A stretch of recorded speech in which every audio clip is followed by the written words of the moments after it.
जय श्री राम सभी को। कैसे हैं आप सभी? आई होप अच्छे होंगे। मी अनीशा। आज हम जो है हमारी इंटेलिजेंस की next theory, Gardner theory of multiple intelligence start कर रहे हैं। ठीक है, इससे पहले की जो हमने थ्योरीज की हुई थी, आई होप आप सभी को वो अच्छी लगी हो। और जिनको नहीं मिली है, वो जो है विद्या का ज्ञान चैनल पे जा करके वहां पे साइकोलॉजी की और पेपर वन की जो है वीडियो पड़ी हुई है। Paper one in the sense यानी कि आपका जो यूजीसी एनटीए नेट का पेपर वन है, उसमें जो है रिसर्च की वीडियो ही पड़ी हुई है, तो आप वहां से जा करके देख सकते हैं। तो हम स्टार्ट करते हैं। गार्डनर ने जो है मल्टीपल इंटेलिजेंस की थ्योरी दी थी। गार्डनर कहते हैं कि जो इंटेलिजेंस लेवल कभी एक नहीं होता है, उसके अलग अलग लेवल होते हैं। विभिन्न प्रकार के जो है इंटेलिजेंस के लेवल होते हैं, या विभिन्न प्रकार की उसकी जो है हम बुद्धिमत्ता होती है। गार्डनर की एक बहुत फेमस बुक थी, फ्रेम ऑफ द माइंड।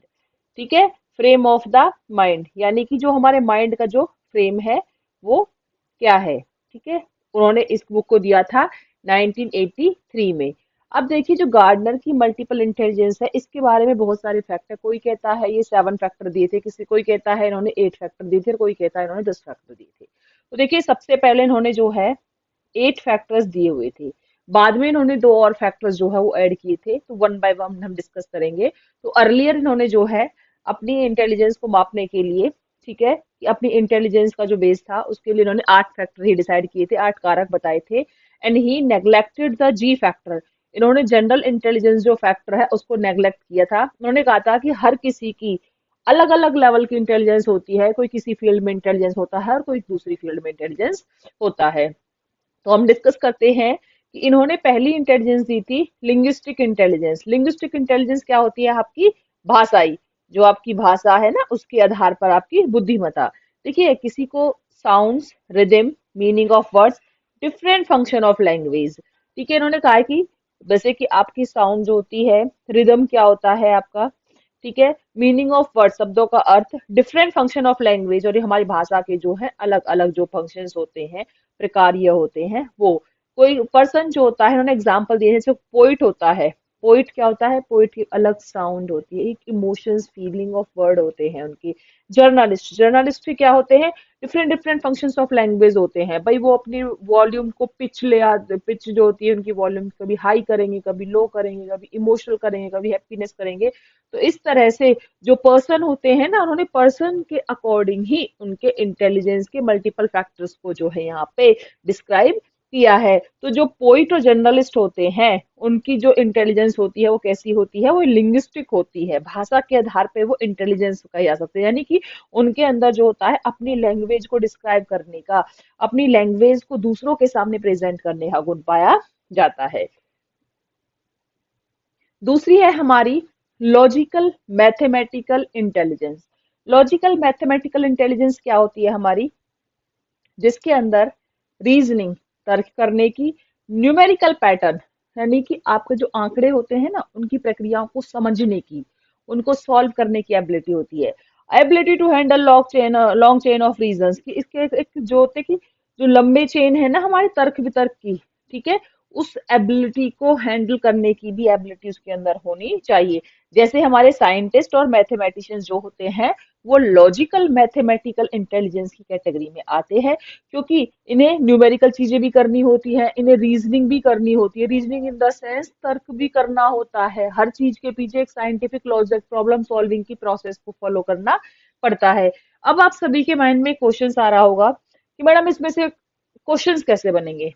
तो देखिए, इसमें से क्वेश्चंस बनते हैं जब आपको दे दिया, एक पॉइंट दे दिया, सपोज कीजिए साइंटिस्ट दे दिया, साइंटिस्ट या कोई एग्जाम्पल के थ्रू जो है रिप्रेजेंट कर दिया कि Ram is a scientist and he working in this जो है स्पेस ऑर्गेनाइजेशंस।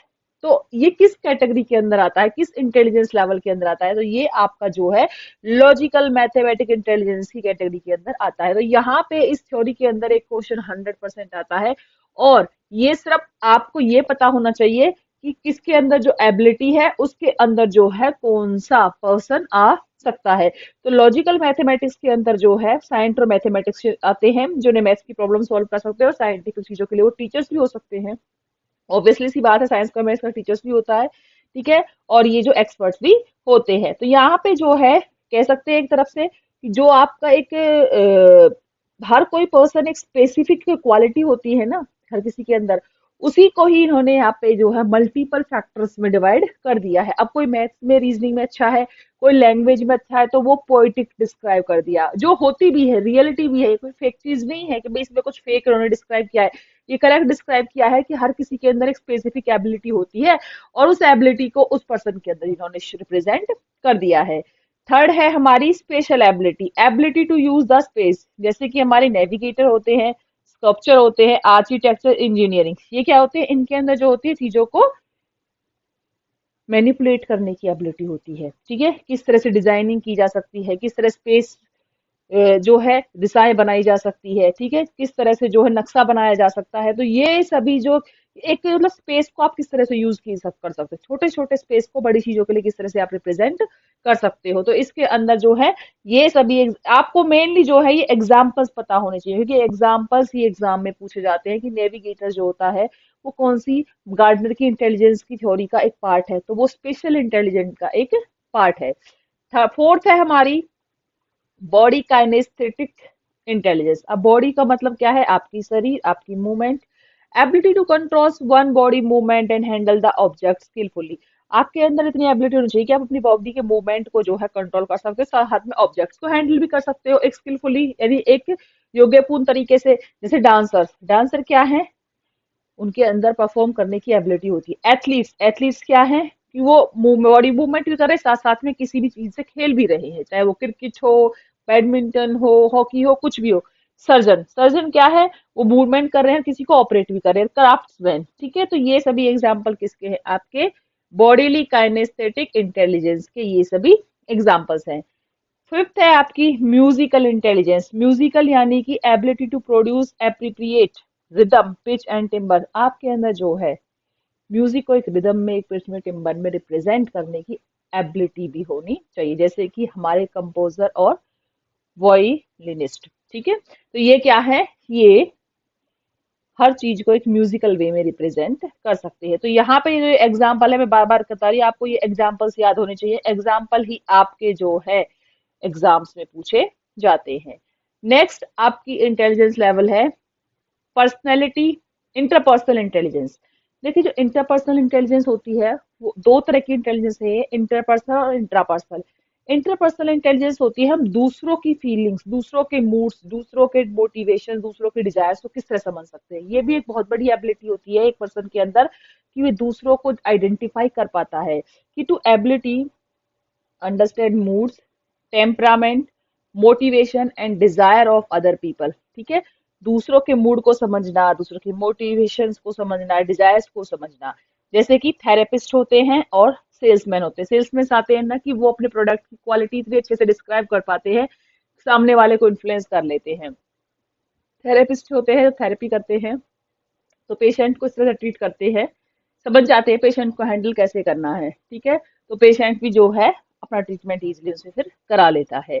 तो ये क्वालिटी जो थेरेपिस्ट और सेल्समैन की होती है, ये किसके अंदर आती है, ये आपकी इंटरपर्सनल, इंटरपर्सनल मीन्स दूसरों के मूड्स को समझ करके उसी के अकॉर्डिंग रिएक्ट करना। सेवंथ है हमारी इंट्रापर्सनल इंटेलिजेंस।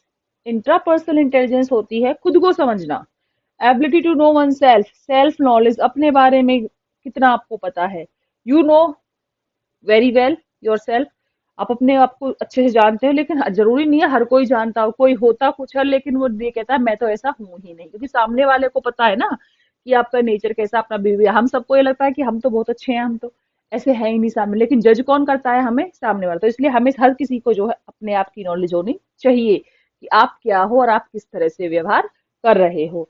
एट्थ इंटेलिजेंस है हमारी नेचुरलिस्टिक। नेचुरलिस्टिक यानी कि आपकी प्रकृतिवाद, ठीक है, जिसमें हमारे क्या है, जो प्रकृति से रिलेटेड जो चीजें होती है, जैसे कि हमारे फार्मर हो गए, गार्डनर हो गए, बोटानिस्ट, ये सभी क्या है, ये प्रकृति से जुड़े हुए हैं। तो ये एट इंटेलिजेंस जो है उन्होंने स्टार्टिंग में डिस्क्राइब की थी गार्डनर ने। उसके बाद उन्होंने जो है दो और इंटेलिजेंस जोड़ी थी, लेटर उन्होंने ऐड की थी दो इंटेलिजेंस और, स्पिरिचुअल स्पिरिचुअल इंटेलिजेंस क्या थी, जो आप ही किससे थी, गॉड, स्पिरिट, ठीक है, आत्मा, परमात्मा, उनसे रिलेटेड इंटेलिजेंस को इन्होंने जोड़ा था। और तीसरी दूसरी थी उसके बाद एग्जिस्टेंशियल इंटेलिजेंस। एग्जिस्टेंशियल होते हैं हमारे अस्तित्ववादी, अस्तित्ववादी होती है एक तो इनको फ्रीडम चाहिए, फ्रीडम, और आइडेंटिफाई,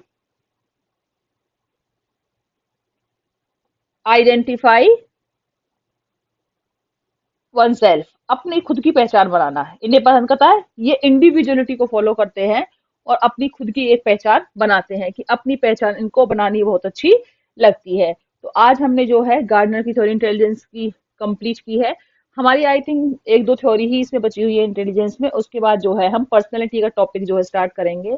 आई होप आप सभी को जो है वीडियो अच्छी लगी हो, तो प्लीज इसको अपने फ्रेंड सर्कल में आप शेयर कर सकते हो। Thank you.